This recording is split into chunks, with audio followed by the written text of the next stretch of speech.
Welcome to Gabriel the Archangel. Let me ask you something. Have you ever wished you had a calm, faithful place to ask your deepest questions? About God, life, suffering, love, sin, forgiveness, and just the meaning of your daily struggles? Well, that right there, that is exactly why we created Gabriel the Archangel. So to really get what this platform is all about, let's start with the name itself and the mission that inspired it. You see, Gabriel isn't just some random name. In the Bible, the Archangel Gabriel is the messenger. He's the one who brings God's will with clarity, courage, and hope. Whenever Gabriel shows up, it's because something incredibly important needs to be announced, understood, or accepted with faith. He is, in essence, the messenger of divine meaning. And our AI takes its name from that very mission. It's designed to be a messenger, a guide, and a source of clarity for your spiritual journey. Gabriel the Archangel is an AI created to offer guidance with a solid Catholic foundation. It's inspired by the Bible, the teachings of the Catholic Church, the incredible wisdom of the saints, and the reflections of the popes. Look, this was built for people who want more than just quick answers. It was built for those who want answers shaped by faith, compassion, truth, and the search for God's love. And I want to be really clear about this. This is not an AI made to confuse you or provoke you or push people away from faith. It was created to help people reflect, learn, pray, and ultimately find peace. So you might be asking, how does the website actually work? Well, the platform offers different modes of accompaniment, which are really just different ways to interact, depending on what you need. Let's start with the main experience, Gabriel Chat.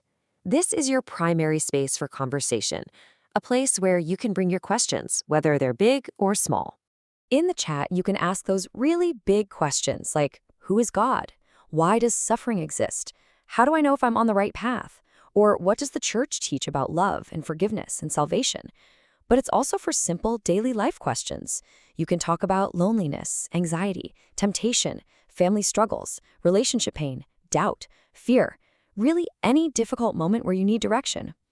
Gabriel always responds from a Catholic perspective, trying to lead the conversation toward truth, hope, mercy, and the love of God. Because you see, the goal isn't just to give an answer, the goal is to accompany. It's about walking with you in your search for meaning and hope. Another really important part of the website is Conseil mode. This mode is for those moments, the ones, when your heart is heavy, your mind is restless, and life just feels too loud. Sometimes we don't need a debate, we just need peace. We need comfort, a fresh perspective, and words that help us breathe again.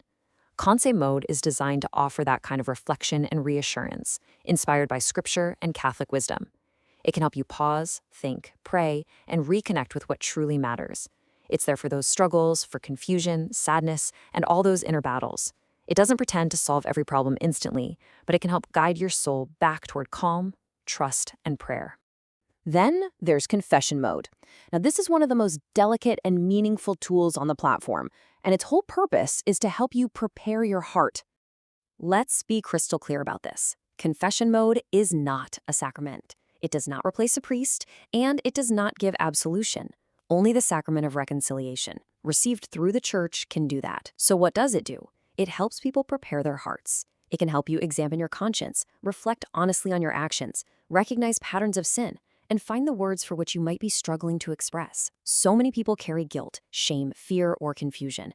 Sometimes you just need help organizing your thoughts before going to confession. Sometimes you need a little encouragement to take that step. Confession mode is there to support that journey with humility and care. It is a tool for reflection, not a replacement for the priesthood.